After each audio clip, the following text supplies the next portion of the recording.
Welcome to the debate. Today we're looking at a map of the world, but probably not the one you learned in geography class.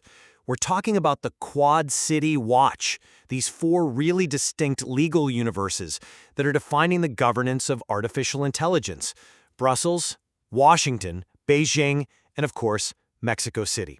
And the central question we're wrestling with today is really one of power and, well, geometry. Is the future of AI truly this bipolar struggle for dominance between the United States and China? A clash of titans where everyone else is just watching from the sidelines. Or have the EU and emerging players like Mexico created a fractured, a multipolar legal reality that makes a singular, global AI market basically impossible? I'm arguing for the former. The sheer economic and technological weight of the US and China, I believe, makes them the only two players that actually drive history here. And I'm going to be arguing for the latter, for what we can call the legal fragmentation theory. Because I believe that innovation means absolutely nothing without market access. The very strict pre-market rules coming out of Brussels and the intense focus on data sovereignty from Mexico, well, they create hard borders. And these borders directly challenge US and Chinese hegemony. If you can't sell your product because you don't speak the legal language of the territory, your innovation is effectively dead on arrival. That's a bold claim. Let's see if it holds up against the economic reality. So I want to start by just laying out the landscape of what I call bipolar dominance.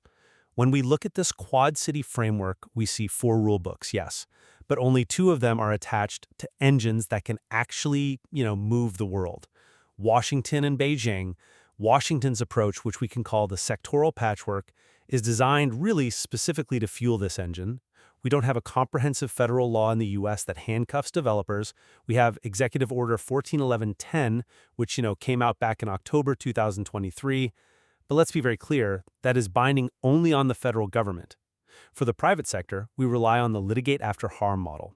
We use the FTC Act, specifically 15 USC/45, to punish bad actors, and we rely on product liability. This is a feature, not a bug.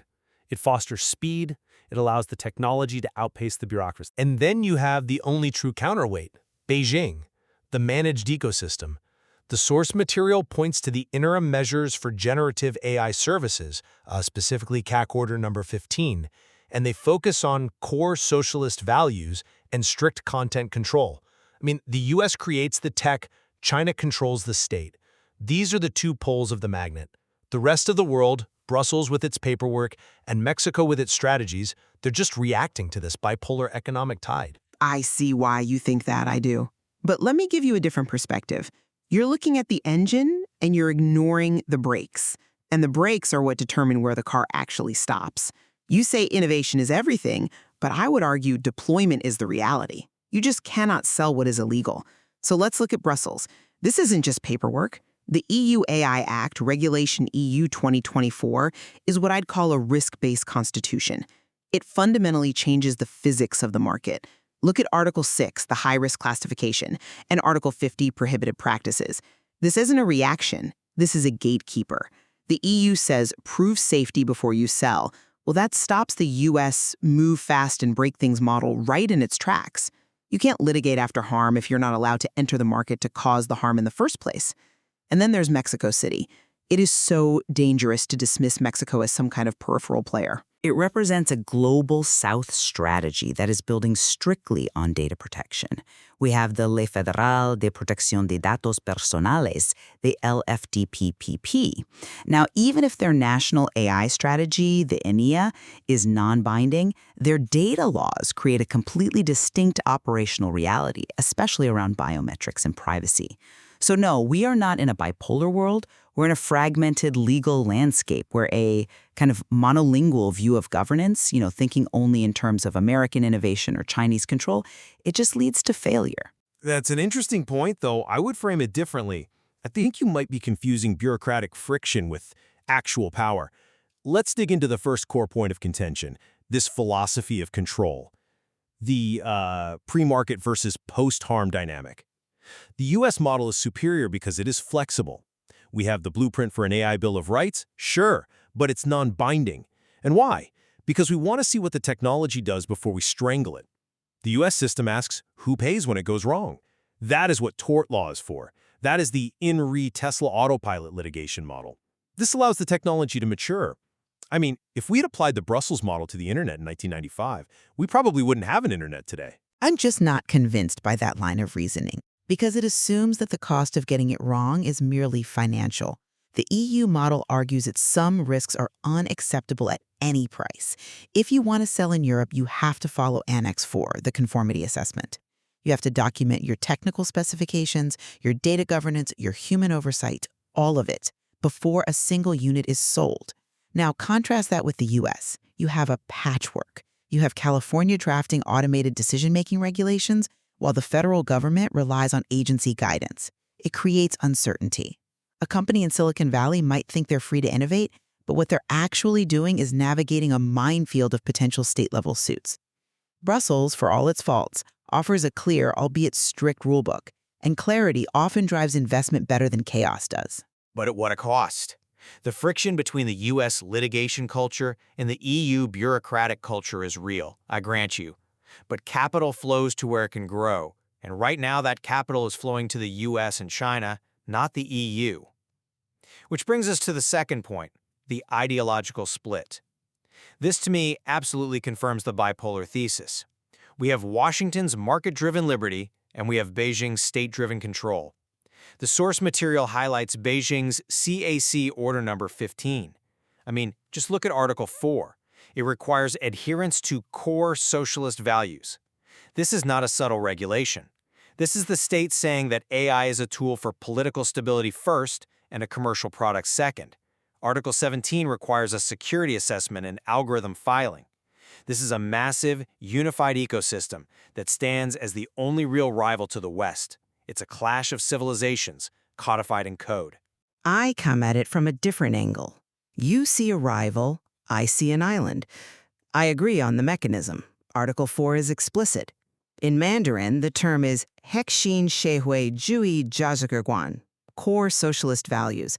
The regulators in Beijing are not just asking for safety, they're asking for ideological alignment. But then consider the implication of Article 7, which demands AI-generated content labeling and the strict data localization rules under their data security law. These rules essentially create an intranet for AI.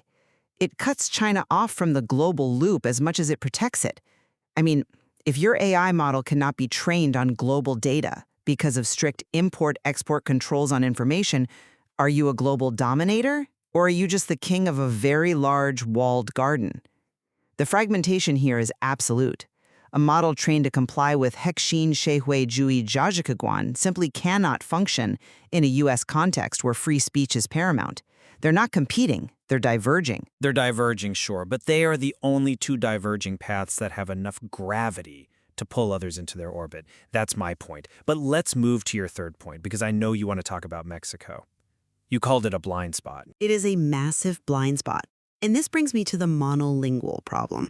Most U.S. and Chinese observers, and frankly many in Europe, they ignore Mexico at their peril. They think if they satisfy the EU AI Act and U.S. safety standards, they're global. They are just wrong. We need to look at the Ley Federal de Protección de Datos Personales. If you're a U.S. company and you treat Mexican data the way you treat California data, you are going to hit a wall. In Mexico, the focus is on infrastructure readiness, and specifically Article 9 of the LFPDPP, which deals with biometric data. So while the U.S. is fighting over conscious AI and these high-level ethics, Mexico is regulating the data that feeds the beast. You can't just extract biometric data from Mexican citizens to train your model without express consent. But hold on a second.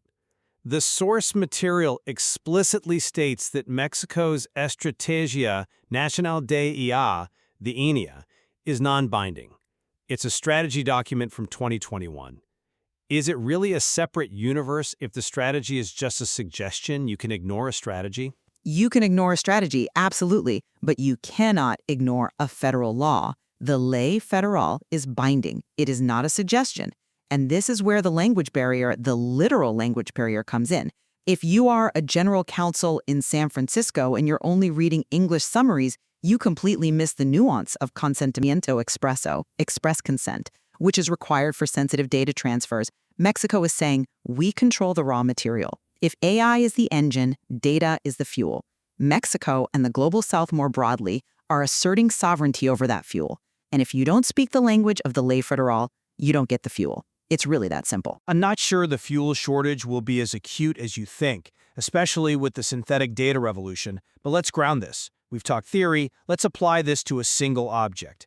The source material suggests a case study, an SAE Level 4 autonomous vehicle. So let's put this car on the road.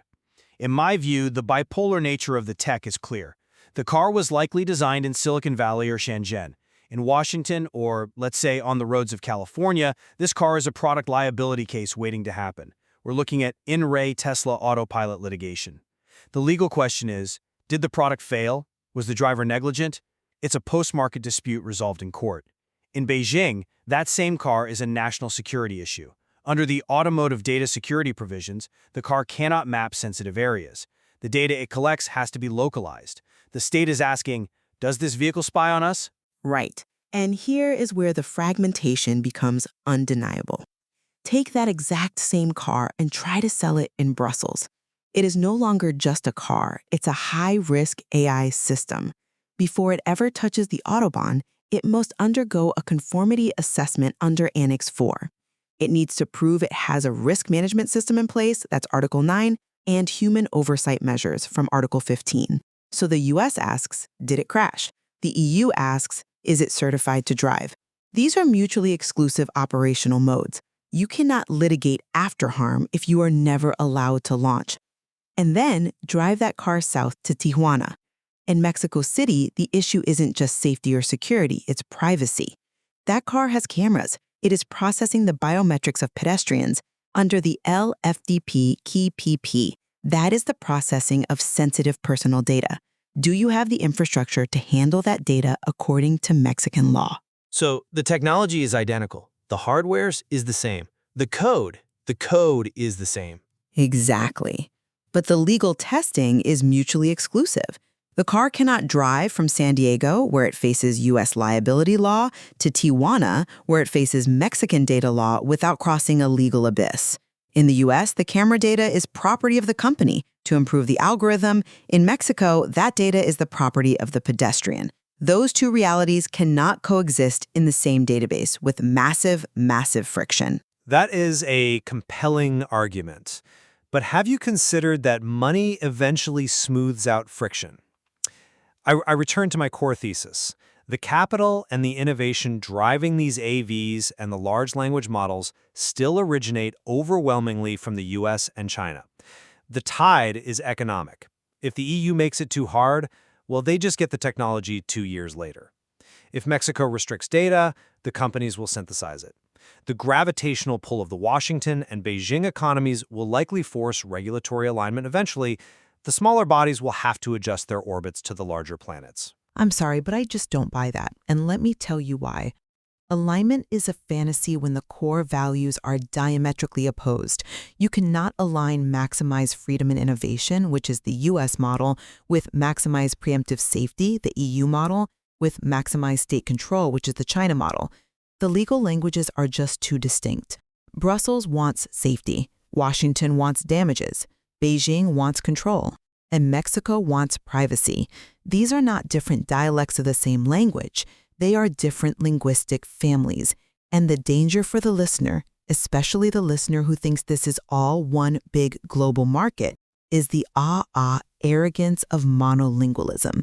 If you think you can navigate the Chinese market without understanding Heixin She Hua Jui Jia Qigong or the Mexican market without respecting the ley federal, you aren't just going to get fined. You are going to be blocked. We are navigating 4 different universes that barely acknowledge one another. Conformity assessments to Beijing's algorithm filings, it suggests that the era of permissionless innovation is coming to a close, at least globally. Absolutely. And the takeaway for our audience is that there is no such thing as global AI law. There is the Quad City Watch, and you have to decide which city you are building for because you probably cannot build for all of them at once without fundamentally changing your product. A sobering thought. Whether you bet on the innovators in Washington and Beijing to steamroll the barriers, or the regulators in Brussels and Mexico to build the walls higher, one thing is clear: the map has changed. Indeed. And those who refuse to read the new map will simply get lost. That wraps up this edition of The Debate. We've explored the Quad City dilemma, and as always, we leave the final verdict to you.